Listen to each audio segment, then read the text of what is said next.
पानी बहा दिया ताकि हम पापों से बचाए जा सके। हम उस गुनाह, अगर आज के टाइम में अगर कोई कहे कि तुम्हें प्रभु यीशु मसीह को अपनाना है तो कलवरी क्रूस की सजा सहन करने के बाद तुम्हें जाना पड़ेगा, या 39 कोड़े खाने के बाद, तो मेरे ख्याल से कोई भी प्रभु यीशु मसीह को अपनाने के लिए तैयार नहीं होगा। बहुत कम हो सकता है कि अपनाए, लेकिन ज्यादातर ना के बराबर हो सकता है। क्यों? क्योंकि उस क्रूस की सजा को कोई सिर्फ इजीली हम ले लेते हैं कि प्रभु यीशु मसीह ने क्रूस की सजा सही और उसको कांटे कोड़े मारे गए, कांटों के उसके बाल खींचे गए, उसको थप्पड़ मारे गए, उसके ऊपर थूका गया, बहुत सी ऐसी चीजें। आप सोच के देखिए उस समय की परिस्थिति क्या रही होगी जब प्रभु यीशु मसीह को, आप सोच सकते हैं कि अभी आप ऑफिस में हो या कहीं पे हो, बिना कुछ करे आपके ऊपर कभी झूठा इल्जाम लगा दिया जाता है, या किसी गलत वजह से आपके ऊपर आपके बॉस भड़कते हैं, तो कितना आप सहन करते हो। उस समय कैसा गुस्सा आता होगा आपको कि मैंने वो चीज करी नहीं, मुझे इस चीज के लिए क्यों बोला जा रहा है, मैंने वो बात बोली नहीं है, मुझे इस विषय में क्यों बोला जा रहा है। लेकिन आप ये सोचिए, प्रभु यीशु मसीह ने जिस चीज को उसने करा नहीं, जिस चीज को उसने सोचा नहीं, उस चीज को भी उसने सह लिया केवल हमारे लिए। हालेलुया। वो क्यों चाहता था कि हम, वो अपने ऊपर क्यों चाहता था कि मैं सह लूं उस चीज को, ताकि हम लोगों को सहना ना पड़े। क्योंकि खुदावन का कलाम कहता है पुराने नियम में जितनी आज्ञाएं हैं, अगर उन आज्ञाओं के हिसाब से चले तो कोई भी धर्मी नहीं है, कोई मनुष्य भी। लेकिन प्रभु यीशु मसीह ने धर्मी बनाने के लिए, हमें रास्ता खोलने के लिए उसने एक रास्ता दे दिया ताकि वो बीच में आए, और उस पे जब हम विश्वास करते हैं तो उस पे पार होके हम आगे जा सकते हैं, उससे हम आगे जा सकते हैं। सीधा डायरेक्ट परमेश्वर के पास हम नहीं पहुंच सकते, लेकिन अगर प्रभु यीशु मसीह पे विश्वास करते हैं, उसने हमारे लिए खून बहाया, हमारे पापों के लिए उसने कोड़े सहे, तो बेशक हमारा जीवन बदल सकता है। लेकिन केवल जीवन बदल के हम ये ना सोच ले कि मेरा जीवन बच गया अब काफी है।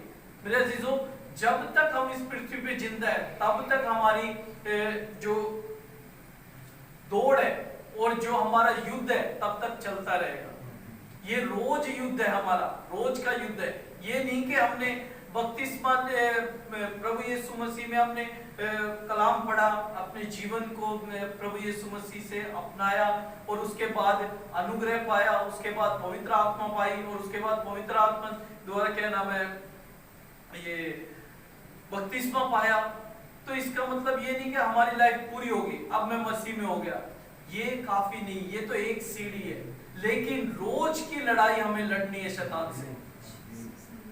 अगर उस लड़ाई में एक भी दिन हम चूक गए तो हमारा जीवन पूरा का पूरा खत्म हो सकता है।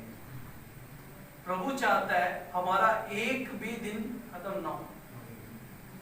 जब तक हम इस पृथ्वी पे जिंदा है, हर रोज युद्ध है हमारे साथ, शैतान के साथ हमारा रोज का युद्ध है। ये ना सोचे कि आज वो मेरे जीजो जैसे परमेश्वर नहीं सोता ऐसे शैतान भी नहीं सोता, वो भी जागता रहता है और ताक में रहता है किसे पकड़े और फाड़ खाए। क्योंकि वचन में लिखा हुआ है वो आपको छोटी छोटी बातों से, छोटे छोटे गुनाहों से घेर सकता है, ऐसी बातों से जो आप डेली रूटीन में नॉर्मल समझ के चलते हैं, ऐसे ऐसे एक एक पॉइंट से वो आपको घेर सकता है शैतान। प्रभु का कलाम कहता है जब प्रभु यीशु मसीह ने बपतिस्मा लेके, जब बपतिस्मा ले लिया तो 40 दिन का फास्ट था, प्रभु यीशु मसीह का उपवास था। तो उस उपवास के दिनों में शैतान ने उनकी परीक्षा ली, और यहाँ पे सिर्फ नॉर्मल 3 बातें लिखी है, लेकिन जो बाइबल के रिसर्चर्स हैं वो बताते हैं कि बहुत सी बातें, अनगिनत बातें, क्या पता कितनी बातें रही होंगी जो उन्होंने अपनी सेवकाई के दिनों में बताई है। प्रभु यीशु मसीह ने, प्रभु यीशु मसीह ने अपने 3.5 साल की सेवकाई में बताया कि क्या क्या हमें अपने जीवन में नहीं करना और किन किन बातों से परे रहना है। वो उनके जीवन में, रियल में, लाइफ में हुई होगी वो बातें। एक लेडीज जा रही थी, लोग लेके आए उसे प्रभु यीशु मसीह के पास, किस चीज में पकड़ी गई थी? व्यभिचार में पकड़ी गई थी, और सिर्फ लेडीज को लेकर आए और कहा कि इसने गुनाह किया है। लेकिन प्रभु यीशु मसीह कहता है कि इसने ही नहीं, और जो इसके साथ था वो सब तो पता नहीं है वो कहाँ है, कौन सा व्यक्ति कौन नहीं था भी या नहीं था, कुछ भी नहीं पता। व्यभिचार में पकड़ लिया, पुराने नियम के अनुसार जो व्यभिचार में पकड़ा जाता है उसे पत्थरों से मार दिया जाए। लेकिन प्रभु यीशु मसीह ने एक वहां पे नई आज्ञा शुरू की, जिसने कोई पाप नहीं किया वो सजा दे सकता है। वहां पे फरीसी लोग भी थे, बड़े बड़े धर्म के ठेकेदार थे और बड़ी बड़ी पोस्ट पे बैठने वाले थे, लेकिन उन्होंने जब अपने अंदर झांका, जब उन्होंने अपने अंदर झांका तब उन्होंने महसूस किया कि हम पापी हैं। बड़ी बड़ी पोस्टों पे बैठे थे उस समय, लेकिन फिर भी उन्होंने अपने अंदर झांक लिया, एक बार में झांक लिया, उनके पत्थर वहीं पे छूट गए। तो मेरे अजीजों, जब प्रभु यीशु मसीह वहां पे कोई गुनाह नहीं था उसके ऊपर, वो मार सकता था, लेकिन फिर भी उसने कहा जा फिर गुनाह ना करना। तो मेरे अजीजों, प्रभु यीशु मसीह हमें भी यही कहता है कि फ्री हो जा, दोबारा गुनाह मत करना, क्योंकि गुनाह क्या है? परमेश्वर से हमें दूर करता चला जाता है। पाप क्या है? परमेश्वर से हमें दूर दूर दूर दूर करता चला जाता है। इसका मतलब ये नहीं है कि हम अनुग्रह परमेश्वर का बहुत है तो हम पाप करते रहें और अनुग्रह में बढ़ते रहें। प्रभु ये नहीं चाहता हमारे जीवन में कि हम पापों में बढ़ते जाएं और अनुग्रह भी पाते जाएं। तो मेरे अजीजों, उतना ही समय हमें लग जाएगा, बहुत समय। जो आज का कलाम है मेरे साथ पढ़ देंगे, कुलुसियों की पत्री नए नियम में से इसका 3 भाग, उसकी 5 आयत से हम पढ़ेंगे, 5 आयत से 17 आयत तक है ये। कुलुसियों उसका 3 उसका 5 से लेकर 17। इसलिए अपने उन अंगों को मार डालो जो पृथ्वी पर है, अर्थात व्यभिचारी, अशुद्धता, दुष्कामना, बुरी लालसा और लोभ को जो मूर्ति पूजा के बराबर है। इन्हीं के कारण परमेश्वर का क्रोध आज्ञा न मानने वालों पर पड़ता है। और तुम भी जब इन बुराइयों में जीवन बिताते हैं तो इन्हीं के अनुसार चलते थे, पर अब तुम भी इन सबको अर्थात क्रोध, रोष, वैर भाव, निंदा और मुंह से गालियां बकना, ये सब बातें छोड़ दो। एक दूसरों से झूठ मत बोलो, क्योंकि तुमने पुराने मनुष्य को उसके कामों के समेत उतार डाला है और नए मनुष्य को पहन लिया है, जो अपने सृजनहार के स्वरूप के अनुसार ज्ञान प्राप्त करने के लिए एक नया बनता जाता है। उसमें ना तो यूनानी रहा, ना यहूदी, ना कतना रहित, ना जंगली, ना स्कूती, ना दास और ना स्वतंत्र, केवल मसीह सब कुछ और सब में है। 17 आगे 17। इसलिए परमेश्वर के चुने हुए की नाई जो पवित्र और प्रिय है, बड़ी करुणा, भलाई और दीनता और नम्रता और सहनशीलता धारण करो। और यदि किसी पर दोष देने का कोई कारण हो तो एक दूसरे को सह लो, एक दूसरे के अपराध क्षमा करो, जैसे प्रभु ने तुम्हारे अपराध क्षमा किए वैसे ही तुम भी करो। इन सब के ऊपर प्रेम को जो सिद्धता का कटिबंध है बांध लो। मसीह की शांति, जिसके लिए तुम एक देह होकर बुलाए भी गए हो, तुम्हारे हृदय में राज करे। तुम धन्यवाद भी बने रहो। मसीह के वचन को अपने हृदय में अधिकाई से बसने दो और सिद्ध ज्ञान सहित एक दूसरे को सिखाओ और चिताओ और अपने मन में अनुग्रह के साथ परमेश्वर के लिए भजन और स्तुतिगान और आत्मिक गीत गाओ। वचन से या काम से जो कुछ भी करो सब प्रभु के नाम से करो, उसके द्वारा परमेश्वर पिता का धन्यवाद करो। हालेलुया। आमीन। प्रभु का कलाम के पढ़े जाने सुने जाने पे आशीष। आमीन। जो हमने आज ये चैप्टर पढ़ा, इसमें बहुत से पापों, कुछ नॉर्मल पापों के बारे में बताया गया है जो हम अपने जीवन में देखते हैं। हो सकता है हम ना करते हो, लेकिन ऐसे पापों क्या है हम रोजमर्रा की लाइफ में देखते हैं। आजकल तो सोशल मीडिया इतना हद तक गिर चुका है कि उस पे कुछ मर्जी डाल देते हैं लोग। आप सोच नहीं सकते कि जो जवान पीढ़ी है वो किस कदर पाप में बढ़ती ही जा रही है। पहले के समय तो लोग सोचते थे, आज के समय में सोशल मीडिया पे बहुत तरह से पाप को दर्शाया जा रहा है और उस पर कोई रोक टोक नहीं है, क्योंकि गवर्नमेंट का भी पावर मिली हुई है, गवर्नमेंट भी कुछ नहीं कहती उस चीजों के बारे में, और उस चीजों पे किसी का कोई कंट्रोल नहीं है, वो बेधड़क से चलती जा रही है और जवान पीढ़ी क्या है उस पाप में जाती जा रही है। ये हमारी जिम्मेवारी है कि हम अपने जो बच्चे हैं या हमारे जो जान पहचान के बच्चे हैं उनको इन शिक्षाओं की तरफ लेके चले, क्योंकि खुदावंद का कलाम ये कहता है, पुराने नियम में लिखा है कि तू अपने बच्चों को, बाल बच्चों को समझा के सिखाया करना, जो बातें, जो परमेश्वर की योजना है, जो परमेश्वर की बातें हैं, जो परमेश्वर की आज्ञा है, उस पे चलना सिखाना। कौन सिखाएगा? ये हमारी जिम्मेवारी है। ये नहीं कि बच्चा कहीं से सीखे, चर्च में एक दिन सीखेगा उसके बाद हम जिम्मेवारी को भूल जाए। सिखाए जो परमेश्वर की ओर से, ना कि जो संसार की ओर से। संसार की ओर से तो मुफ्त ज्ञान है, वो तो बड़ी जल्दी मिल जाता है। पाप हमेशा मुफ्त में मिलता है और बड़ी जल्दी कैच हो जाता है, लेकिन जो अनुग्रह है उसके लिए परिश्रम करना पड़ता है। अगर हम परिश्रम को आसान समझ रहे हैं कि प्रभु यीशु मसीह ने लहू बहा दिया और हमें अनुग्रह मिल गया और अनुग्रह के द्वारा हमें उद्धार हो गया, उससे छुटकारा हो गया, तो ये हमारी गलत फहमी है। मेरे अजीजों, उसने, प्रभु यीशु मसीह ने आज से 2000 साल पहले उस कीमत को चुकाया है। एक एक कतरा लहू का बहा के उस कीमत को चुकाया है, ताकि आने वाली पीढ़ी उस पाप से छुटकारा पा सके, और हमें भी उस कीमत को चुकाना पड़ेगा। और प्रभु अगर हमारी कीमत को चाहता है, हमसे पैसा नहीं चाहता, ना हमसे ये चाहता है कि तुम्हारा बैंक बैलेंस चाहिए या तुम्हारी प्रॉपर्टी चाहिए या तुम्हारा बहुत सब योजनाएं, तुम्हारे बच्चे, ये सब चीजें नहीं है। प्रभु हमारा समय चाहता है और हमें चाहता है कि हम पवित्र बने रहें, क्योंकि खुदावंद का कलाम क्या कहता है? वो ऐसे आराधकों को ढूंढता है जो आत्मा और सच्चाई से उसकी आराधना करते हैं। जो स्वर्ग में जो स्वर्गदूत हैं, उसके लिए बहुत से स्वर्गदूत आराधना करने के लिए, लेकिन फिर भी वो पृथ्वी पे ऐसे आराधकों को ढूंढता है जो आत्मा और सच्चाई से उसकी आराधना करते हैं, जो कुड़कुड़ाते नहीं है प्रार्थना करते टाइम, जो गीत गाते टाइम कुड़कुड़ाते नहीं है, जो आराधना करते टाइम कुड़कुड़ाते नहीं है, जो परमेश्वर के समय में जब बैठे हो तब आराधना करते टाइम कुड़कुड़ाते नहीं। क्यों? क्योंकि वो आत्मा और सच्चाई से उसकी आराधना कर रहे होते उस समय।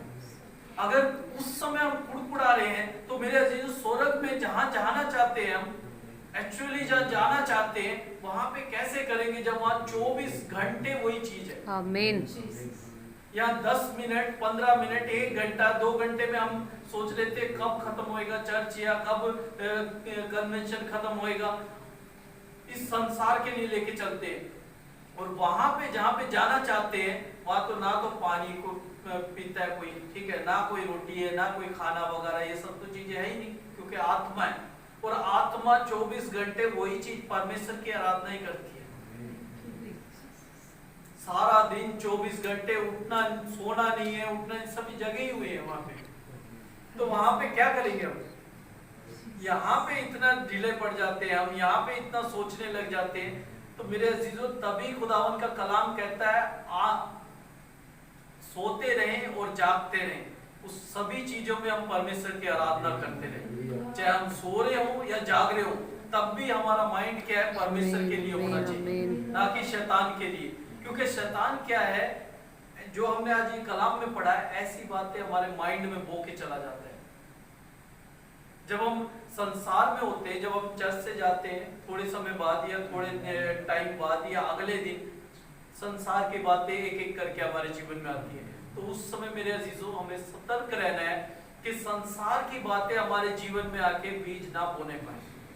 क्योंकि अगर हमने उस जमीन को नॉर्मली बीज बोने के लिए इस्तेमाल करने दे दिया शैतान को, तो वो खाली बीज ही नहीं बोएगा, उसके साथ ऊंट कटारे भी बोएगा, बहुत सी बातें बोएगा, जिसके साथ साथ एक बातों के साथ साथ काफी चीजें उसके साथ इंक्लूडिंग हो जाती है। जैसे एक पाप के द्वारा कई एक पाप आ जाते हैं। जैसे हवा ने देखा जाए तो एक ही पाप का फल खाया, लेकिन उसके द्वारा अभिलाषाएं, उस देख को, उस फल को देख के चाहने योग्य ऐसी कई चीजें जो है उस पाप के जरिए साथ में आ गई। सिर्फ फल खाना ही नहीं था, मेन सिर्फ फल का, उसके साथ साथ जो जो चीजें उसके साथ आई है, अगर आप नए नियम पुराने नियम में पढ़ेंगे तो वो कहते हैं कि वो फल स्वादिष्ट था, चाहने योग्य था, देखने में अच्छा था। ये सारी चीजें क्या है, पाप को दर्शाती है। पाप क्या है, देखने में अच्छा भी लगता है, चाहने योग्य लगता है, और क्या है जब उसे हम चख लेते हैं तो उसमें क्या है कि मिठास भी लगती है। लेकिन मेरे अजीजों, जब उस चीज को हम अपने ग्रहण कर लेते हैं, पचा लेते हैं, जब उस चीज को हजम कर लेते हैं, तब महसूस होता है कि मैंने तो पाप कर दिया और मेरा जीवन क्या है, पापी जीवन हो गया। लेकिन मेरे अजीजों, फिर भी प्रभु यीशु मसीह क्या कहता है कि हमारे लिए एक सहायक है प्रभु यीशु मसीह, जो पापों से छुटाने के लिए है हमें। लेकिन मेरे अजीजों, हमें ये ध्यान रखना है कि हमें बार बार ही प्रभु यीशु मसीह को क्रूस पे नहीं चढ़ाना। एक बार प्रभु यीशु मसीह ने क्रूस पे सजा को सह लिया तो इसका मतलब ये नहीं कि हम उसे बार बार दोहराते रहे अपने जीवन के लिए। अगर एक बार कोई मनुष्य मर गया तो वो बार बार दोबारा जिंदा होएगा, मरेगा, जिंदा होएगा, दोबारा मरेगा, ऐसा नहीं होता।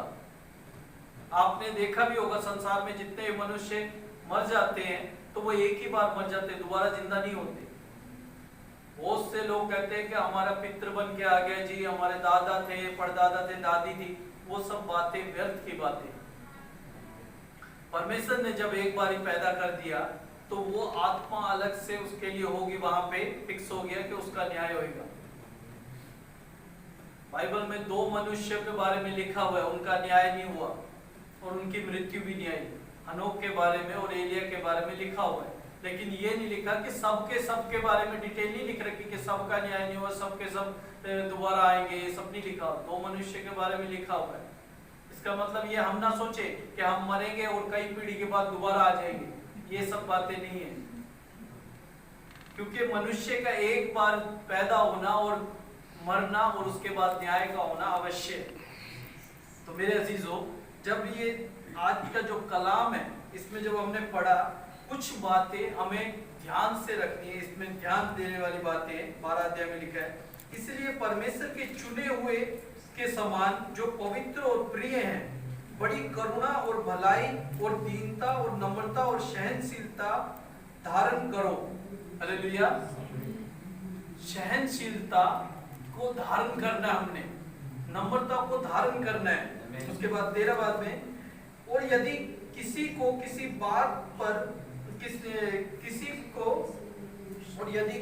किसी पर दोष देने का कोई कारण हो तो एक दूसरे की सह लो और एक दूसरे के अपराध क्षमा करो, जैसे प्रभु ने तुम्हारे अपराध क्षमा किए वैसे तुम भी करो। हालेलुया। चाहे भले ही हमें पता है कि वो बंदा दोषी है, वो व्यक्ति गुनाह में आ चुका, लेकिन फिर भी खुदावंद का कलाम क्या कहता है, क्षमा करो जिस तरह तुम्हारे पाप क्षमा हो। अगर हम माफी मांग सकते हैं परमेश्वर से तो उस मनुष्य को माफ क्यों नहीं कर सकते? क्यों हम अपने मनों में ये बातें सोच के बैठे हैं कि हम उस व्यक्ति को माफ नहीं करेंगे? तो मेरे अजीजों, खुदावंद का कलाम भी यही हमें समझाता है कि अगर तू कोई भेंट लेके परमेश्वर के मंदिर में जाए और तेरे मन में तेरे भाई के प्रति कोई रोष हो, कोई क्रोध हो, कोई मन में कोई बातें हो, तो पहले वो भेंट वहीं पे छोड़ दे और अपने भाई से जाके मिल ले, उस चीज को क्लियर कर ले, जो मिसअंडरस्टैंडिंग हुई है उसको क्लियर कर ले, उसके बाद आके उस भेंट को चढ़ाना, क्योंकि परमेश्वर उस चीज को ग्रहण करेगा। चाहे हम कैसे भी क्यों ना रह रहे हो, कैसे भी जीवन में, चाहे गरीब हो चाहे अमीर हो, उससे कोई फर्क नहीं पड़ता, लेकिन परमेश्वर क्या चाहता है कि हमें माफ करने वाला जीवन होना चाहिए। प्रभु यीशु मसीह ने ये सोच के देखिए, जिन लोगों ने उसे मारा, जिन लोगों ने उसके ऊपर थूका, जिन लोगों ने उसके दाढ़ी के बाल खींचे, जिन लोगों ने उसे उस कोड़े से मारा, जिन लोगों ने कीले ठोके, उसको भी प्रभु यीशु, उन लोगों को भी प्रभु यीशु मसीह कहता है, हे पिता इन्हें क्षमा कर क्योंकि ये नहीं जानते क्या करते हैं। हालेलुया। ऐसा प्रभु यीशु मसीह जो हमें मिल चुका है, तो हम क्यों ना पाप से क्षमा पाएं? और क्यों ना उसके जीवन को अपने जीवन में व्यतीत आमीन, करें। आमीन। हालेलुया। प्रभु यीशु मसीह क्या कहता है कि अगर जब हम बपतिस्मा पा के नए सिरे से जीना चाहते, नए सिरे में हम आ चुके, तो हमारी मृत्यु हो चुकी उस समय, पाप के लिए मर चुके हम। ये नहीं कि दोबारा हमें मरना है, पाप के लिए ऑलरेडी मर चुके हम। तो दोबारा जब जीवित है तो मसीह में जीवित है, ना कि पाप में जीवित है। अगर हम पाप में अभी भी जीवित हैं तो मेरे अजीजों, कहीं ना कहीं हमारे जीवन में प्रॉब्लम है, क्योंकि शैतान वही चाहता है कि हम पाप में जीवन बिताएं, ना कि मसीह में जीवन बिताएं। और अगर आप नए नियम में पढ़े, जितने लोग जैसे जैसे प्रभु यीशु मसीह में बपतिस्मा ले रहे थे, पापों से छुटकारा पा रहे थे, और वैसे वैसे वो प्रभु में आगे बढ़ते जा रहे थे। उनके जीवन भी बदले, उनकी सोच भी बदली, उनके का जो डेली रूटीन के काम धंधे, हर एक चीजें बदल गई उनका। 12 चेले प्रभु यीशु मसीह ने 12 चेले तैयार करे थे। उसमें से एक यहूदा इस्करियोती, जो प्रभु यीशु मसीह को पकड़वाने वाला था, वो चला गया। उसके बाद 11 बचे, उसके बाद एक और भी उसमें शामिल हो गया। तो 12 चेले थे। तो 12 चेलों का अगर हम बाइबल में पढ़े विवरण, तो उनका पहले का जीवन और बाद का जीवन कैसा था पवित्र आत्मा पाने के बाद। तो मेरे अजीजों, अगर हमारे जीवन में ये कमियां लग रही है, ये बातें लग रही है कि मेरे जीवन को अभी भी प्रभु की उस अनुग्रह की जरूरत है, तो मेरे अजीजों समय है, अभी भी हम जिंदा हैं, तो मौका है हमारे पास कि हम पश्चाताप कर लें। क्योंकि जिस दिन हमारा इस पृथ्वी से जाना होएगा, वो इससे जाना तो पता नहीं कब होएगा, पृथ्वी से जाना जब होएगा, उस दिन सिर्फ न्याय होगा। उस दिन ये नहीं होगा कि प्रभु मुझे 2 दिन दे दे या 10 दिन दे दे, मैं जाके नीचे पाप क्षमा करके दोबारा आ जाऊं, ऐसा नहीं हो सकता। नए नियम में लाजर का दृष्टांत है, लाजर और एक अमीर व्यक्ति का। दोनों जनों की मृत्यु हो चुकी और दोनों जने गए परमेश्वर के पास। लाजर कहां पे गया? बाइबल में पढ़ा होगा आप सभी ने, अब्राहम की गोद में। और जो धनी व्यक्ति था वो कहां गया? नरक की आग में। तो उसने क्या कहा कि प्रभु लाजर को कह दे कि अपनी छोटी उंगली से मुझे बूंद पानी की पिला दे, ठीक है। और उसके बाद ने कहा कि मुझे नीचे भेज दे, ताकि मैं अपने उन लोगों को बता सकूं कि जो कर रहे हैं वो गलत कर रहे हैं। उसने कहा ना तो यहाँ से कोई जा सकता है, ना वहां से कोई आ सकता है। तो मेरे अजीजों, वो चीजें तो लोप हो जाती है बाद के बाद। तो मेरे अभी जो समय है हमारे पास, जैसे पीछे भी हमने पढ़ा, अवसर जब हमें मिलता है तो उसे बहुमूल्य समझना है, क्योंकि समय कभी नहीं रुकता। अगर आज आप देख रहे हैं 8 सवा 8 बज रहे हैं, तो इसके बाद टाइम बढ़ता चला जाएगा। चाहे हम यहाँ पे खड़े हो चाहे ना खड़े हो, समय अपना चलता रहेगा। अगले दिन के लिए, अगली सुबह के लिए चला जाएगा समय। तो हमारे पास जो समय है उसको बहुमूल्य समझ के हमें पकड़ना है, ताकि अवसर निकल गया तो फिर पछताने से कोई फायदा नहीं है। कई लोगों ने सोचा कि भाई अभी तो जवानी है, मैं जवानी को जी लूं, उसके बाद बुढ़ापे में जाके प्रभु की सेवा करूंगा या उस समय प्रभु की सेवा करूंगा। तो मेरे अजीजों, ऐसा नहीं होता। खुदावंद का कलाम कहता है अपने सबोपदेश की पुस्तक में, हे जवान अपनी जवानी के दिनों में सृजनहार को निहार, ना कि अपने बुढ़ापे के दिनों में सृजनहार को निहार। खुदावंद का कलाम हमें साफ रीति से बताता है, हमारी जवानी के दिनों में अगर हम जवान है, अपने आप को जवान समझते हैं, तो उन्हीं दिनों में प्रभु चाहता है हमें अपनाना। ये नहीं कि हम बूढ़े हो जाएं, जब हमारे हाथ पांव ना चले, जब हम बिस्तर में पड़े रहे, तब प्रभु की आराधना करें, तब हम बाइबल पढ़ते रहे, आराधना करते रहे, तब उसकी चीजों को क्या फायदा। आमीन, आमीन। जो समय था, जो जीवन था, जो एक जवान व्यक्ति का जो जीवन होता है, जो परमेश्वर चाहता है, वो जीवन हमने नहीं दिया। तो बुढ़ापे का जीवन हम क्या दे ले परमेश्वर को? हम सभी को ये पता है कि जब फौज की परीक्षाएं होती है या उसमें फिजिकल वगैरह पास करना होता है तो कितना स्ट्रगल करते हैं। कई कई लोग तो बचपन से मतलब क्या है कि अपनी स्टडी से जैसे 9th-10th में उनको सोच लेते हैं कि मैंने +2 के बाद आर्मी ज्वाइन करनी है या पुलिस में जाना है, तो वो अपने आप को फिट करने लग जाते हैं उस पद के हिसाब से। तो मेरे अजीजों, हम अपने पद को क्यों इस्तेमाल नहीं कर पा रहे, अपनी चीजों को इस्तेमाल क्यों नहीं कर पा रहे? जब हमें पता है कि हमें स्वर्ग में जाना कंफर्म है, हमारा वहां पे जाना, न्याय का होना कंफर्म है, तो हम अपनी चीजों को क्यों इतना सीरियस नहीं ले रहे अपनी चीजों को? खुदावंद का कलाम कहता है, पौलुस जो आज का ये हमने वचन पढ़ा, इस समय वो जेल में बंद है। वहां जेल के अंदर बैठ के वो कुलिसियों की कलीसिया को ये पत्री लिख रहा है। पौलुस जो जेल में बंद है व्यक्ति, जो किसी समय अथॉरिटी पाया हुआ था कि मसीह लोगों को सताए और मसीह लोगों को जेल में डाले, आज वो खुद जेल के अंदर बंद होके लोगों को कलाम भेज रहा है कि प्रभु में किस प्रकार अपने जीवन को व्यतीत करना है। हालेलुया। समय बहुत कम है। हमने ये सोचा था कि समय बहुत बड़ा है, बहुत से प्रचारक लोग आए कि प्रभु यीशु मसीह आएगा, प्रभु यीशु मसीह आएगा। प्रभु यीशु मसीह आएगा ये दिन कोई नहीं जानता, लेकिन खुदावंद का कलाम ये भी कहता है, जब तुम युद्ध की चर्चा सुनो, महामारियां देखो, तब सोच लेना कि समय निकट है। तब आएगा नहीं समय, लेकिन समय निकट है।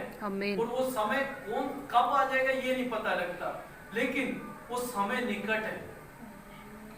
अगर हमें मालूम है वो हमारा समय निकट है, हमें जाना है, तो हम अपने आप को क्यों तैयार नहीं कर पा रहे? हालेलुया। Yes Lord. आज एक छोटी सी वीडियो थी, उसमें ये बताया था कि प्रभु यीशु मसीह ने, जो परमेश्वर ने ना सभी को इक्वल टाइम दिया, 24 घंटे, चाहे वो राजा को भी 24 घंटे, चाहे धनवान को भी 24, चाहे नॉर्मल व्यक्ति को, चाहे गरीब को, चाहे बच्चे को, सभी को 24 घंटे दिए।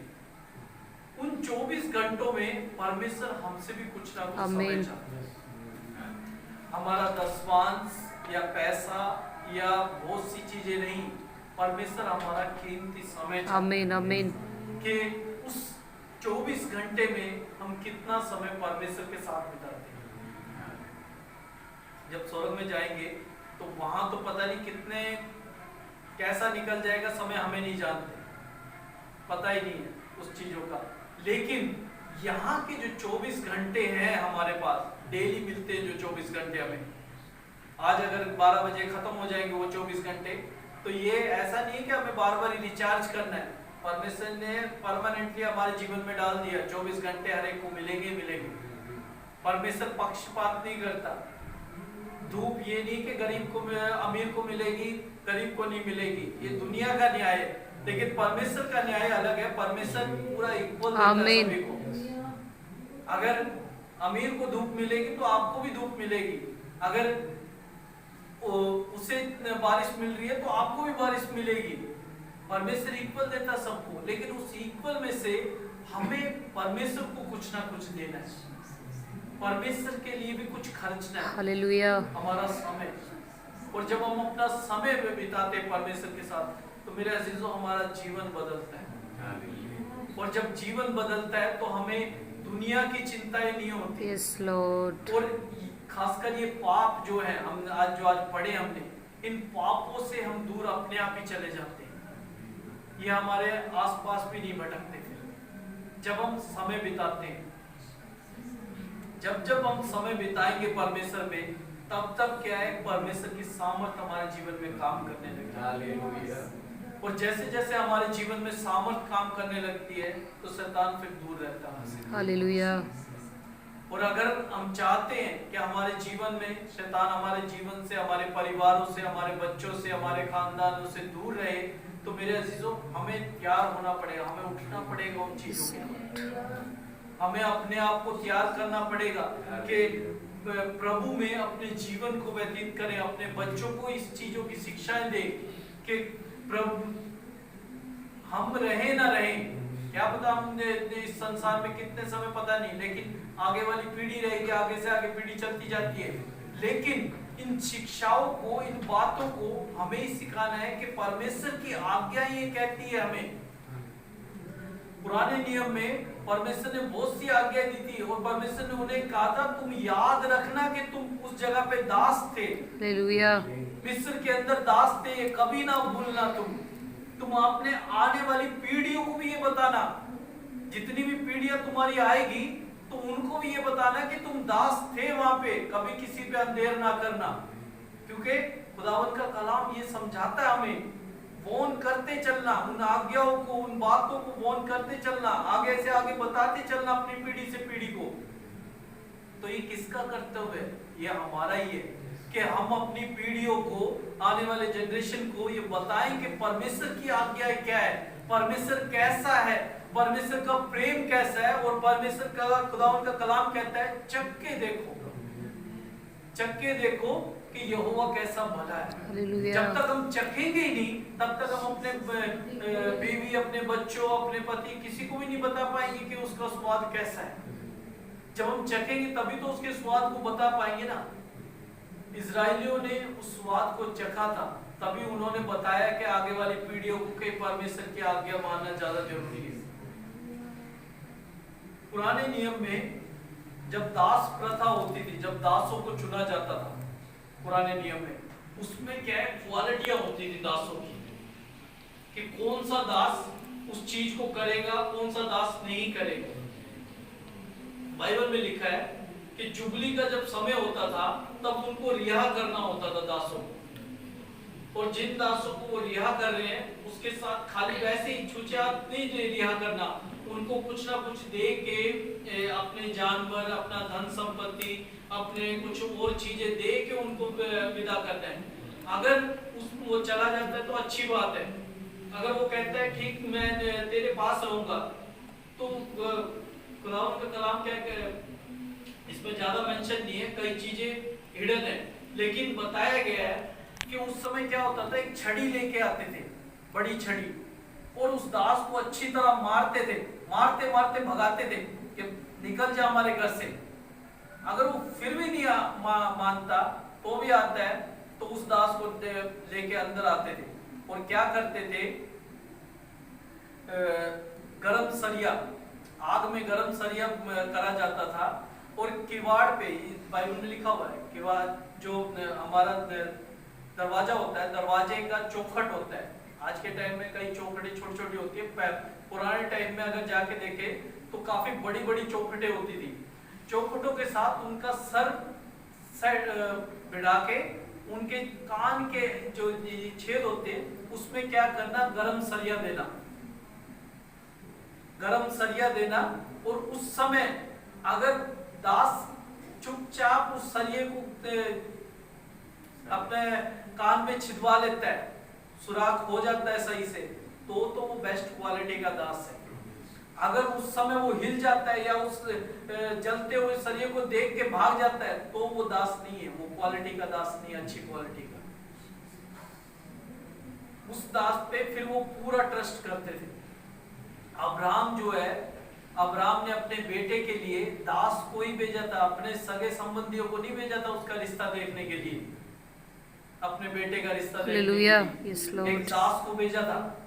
और खुदावन का कलाम क्या कहता है कि वो दास, उसका जो निजी था इतना अब्राहम का, वो उस समय ऐसे दास चुने जाते थे। लेकिन आज के टाइम में एक फैशन हो गया, लड़के लोग क्या करते हैं, कानों में बालियां पहनने, लड़कियां तो पहनती ठीक है, लेकिन लड़के लोग भी पहनने लगे। ये नहीं सोच रहे वो इन अंधकार की जो शक्तियां हैं उनके दास बनते जा रहे। आमीन। बाइबल में बहुत सी बातें लिखी है, अगर आप पढ़ेंगे बाइबल में तो बहुत सी बातें जो आज के टाइम में हम देख रहे हैं। खुदावंद का कलाम कहता है तो अपने सर को ऐसे ना कटवाना जैसे आजकल के टाइम में देख रहे हैं आप, गोल आजकल के जो पीढ़ी है, ऊपर के खड़े बाल, चारों तरफ से पूरा गंजा, ऐसे बाइबल में लिखा हुआ है, ऐसी चीजें ना करवाना। लेकिन आज के टाइम में हो रहा है ये सब चीजें। और स्त्री मतलब मेल फीमेल के कपड़े ना पहने, ना फीमेल मेल के कपड़े पहने, क्योंकि परमेश्वर को ये चीजें नहीं बात लिखा हुआ है। लेकिन आज के टाइम में हो रहा है ये सब चीजें। तो मेरे अजीजों, ये जनरेशन, हमारी जनरेशन इस चीज में ना चली जाए, ये हमें ही बताना है। आमीन आमीन वो कोई अलग से ज्ञान पाके नहीं आएंगे कि भाई उस चीजों को नहीं करना, नहीं, वो कहेंगे भाई जब सब लोग कर रहे हैं तो मैं क्यों? हमें ये बताना है उस समय कि परमेश्वर ने हमें एक निज प्रजा के रूप में हालेलुया हालेलुया, यस लॉर्ड दुनिया से अलग करके एक निज प्रजा तैयार करी है परमेश्वर ने। और जब हमें निज प्रजा तैयार करी है तो परमेश्वर के जो प्रभु यीशु मसीह ने लहू बहाया, उसकी कीमत प्रभु यीशु मसीह ने चुकाई है हमें, तो हम उसके लहू के हालेलुया वसीले से खरीदे हुए हैं। तो हम अपनी मर्जी का जीवन नहीं जी सकते इस संसार में अगर हम मसीह में हैं। तो अगर हम मसीह को कहते हैं कि हाँ मसीह में मेरा जीवन है, मसीह ने मेरे लिए खून बहाया, लहू बहाया और उसने मेरे लिए कोड़े सहे, तो मेरे अजीजों जीवन ये हमारा नहीं है। हमने उसे दे दिया और उसने उसका दाम चुकाया। और खुदावंद के कलाम में साफ लिखा हुआ है, जिस व्यक्ति ने उस चीज का दाम चुकाया वो चीज उसकी हो जाती है। आमीन तो हम कैसे कह सकते हैं कि प्रभु यीशु मसीह को अपनाने के बाद ये जीवन मेरा हो चुका है? ये जीवन हमारा नहीं है, ये जीवन प्रभु यीशु मसीह का है, जिसने इस चीज का दाम चुकाया है। कतरा कतरा बहा दिया उसने लहू का। खुदा उनके कलाम में साफ साफ लिखा है, उसने एक एक कतरा बहा दिया हमारे पापों का दाम चुकाने के लिए। तो जब उस चीज पे हम विश्वास करते हैं तो हम उस दोबारा हमारी जिंदगी गुनाह में नहीं जानी चाहिए। क्यों? क्योंकि उसने बहाया है लहू और उसका दाम चुकाया है। और जिस व्यक्ति ने दाम चुकाया है तो हम उसके हुए, हमारे नहीं हुए। दास कभी ने, अगर हम सोचे कि हम दास बन चुके, प्रभु दास नहीं बनाया प्रभु यीशु मसीह ने, अपने बेटे बेटियां बनाया। Hallelujah hallelujah. खुदावंद के कलाम में ये लिखा है कि उसने बेटे और बेटी का अधिकार हमें दे दिया। आमीन। तो मेरे अजीजों, हम ये ध्यान रखें कि प्रभु यीशु मसीह ने उस चीजों का हमें दाम दे के चुकाया। उसके लहू को ऐसे व्यर्थ ना जाने दें। अगर उस कलवरी क्रूस को हम पहचाने, उस दर्द को अगर हम पहचाने आमीन तो मेरे अजीजों, हमारा जीवन उस गुनाह के में नहीं जा सकता। उस हमारे मन के थॉट्स भी उस चीज के तरफ जाएंगे नहीं, क्योंकि हमें जानते हैं कि उस चीज में गुनाह है और जहाँ गुनाह रहता है वहाँ परमेश्वर हमसे दूर होने लगता है। अगर आप चाहते हैं अपने जीवन में प्रभु के कार्य होना, अगर आप चाहते हैं कि पुराने नियम में या नए नियम में जैसे लोगों के जीवन में प्रभु यीशु मसीह ने कार्य करे, परमेश्वर ने उनके जीवनों को बदल दिया, तो वो आज भी तैयार है प्रभु। आमीन। केवल वो यही चाहता है कि हम पवित्र प्रजा बन के रहें उसके। हालेलुया। निज प्रजा प्रभु ने चुना हमें और अलग से प्रभु ने हमें एकत्रित किया है कि हम उसकी दुल्हन के रूप में। Yes Lord. और दुल्हन 1% का वो दाग नहीं चाहता। Yes Lord. जैसे हम अपने स्वाभाविक रूप से हम नहीं चाहते कि हमारे दुल्हन में या हमारे दूल्हे में कोई दाग हो, तो मेरे अजीजों, हमें भी ये सोचना चाहिए कि जब वो हम दुल्हन में इंक्लूडिंग है, हम पूरी पृथ्वी दुल्हन में इंक्लूडिंग है, तो हमें भी ये सोचना चाहिए 1% भी मेरे कारण उस दुल्हन में दाग ना आने। आमीन। हालेलुया। अगर 1% भी हमारे कारण भी अगर उस दुल्हन में दाग आया तो पूरी दुल्हन को परमेश्वर रिजेक्ट कर देगा। 1% भी, जैसे हम 1% भी दाग नहीं चाहते किसी चीज में, पूरा परफेक्ट चीज चाहते हैं। अगर कोई आप गाड़ी लेने जाए या कुछ लेने जाए, अगर आपको कोई स्क्रैच नजर आ जाता है, आप तुरंत रिजेक्ट कर देंगे, ये गाड़ी मुझे नहीं चाहिए, मुझे फ्रेश पीस दो, क्योंकि मैंने पेमेंट फ्रेश पीस की करी है। तो मेरे अजीजों, हम ये कैसे भूल सकते हैं कि प्रभु यीशु मसीह ने दाम, जो लहू का दाम चुकाया, वो कैसे रिजेक्ट चीजें इस्तेमाल करेगा? वो भी परफेक्ट चीजें चाहता है। आमीन आमीन। हमें पाप से छुड़ाने के लिए आज का कलाम जो है वो दे रहा है हमें। पुराने नियम में बाइबलें नहीं थी, लेकिन आज के समय हमारे पास हालेलुया। Yes Lord. पढ़ सकते हैं क्या गुनाह है, क्या सही है, प्रभु हम सच्चे जान सकते हैं। Yes Lord. आदम हवा के पास कोई ऑप्शन नहीं थे, उस समय सब चीजें नहीं थी। प्रभु यीशु परमेश्वर ने सिर्फ यही बताया था कि फलों को ना खाना, तो उन्होंने खा लिया। लेकिन अगर उनका ज्ञान, जब फल के खाने के बाद ज्ञान हुआ जो उनका, तो उन्होंने कोई गुनाह नहीं किया। तो मेरे अजीजों, जब हम निर्बुद्धि होते तो हम समझ लेते कि हम चीज के ज्ञान नहीं समझ पा रहे उस चीज का, लेकिन हम ज्ञानवान है, समझदार है, तो हम कैसे उस पापों को अपने जीवन में लेके आ सकते हैं? आमीन आमीन। वो भी मसीह में होने के बावजूद। Yes Lord. अगर मसीह में नहीं होते तो हम मान भी लेते कि मैंने उस चीज को पढ़ा नहीं है, समझा नहीं है, उस चीज को जाना नहीं है, प्रभु के स्वाद को नहीं चखा। जब हम उस स्वाद को चख चुके हैं, जब उस चीज को हम महसूस कर चुके हैं, प्रभु की उस जो दर्द को हम महसूस कर चुके हैं, जब उसको हम महसूस कर चुके हैं कि प्रभु यीशु मसीह ने लहू बहाया, दाम चुकाया, तो फिर भी हम उस गुनाह में क्यों जा रहे? मेरे मौका है हमारे पास, क्या पता कल मौका मिले ना मिले। आज मौका है तो आज ही अपने जीवन को प्रभु के आगे छोड़ दें, क्योंकि अवसर को जब हम बहुमूल्य समझते हैं तो अवसर हमें क्या है, उस चीज में हमें इस्तेमाल करता है। हालेलुया। आइए हम अपने सामने खड़े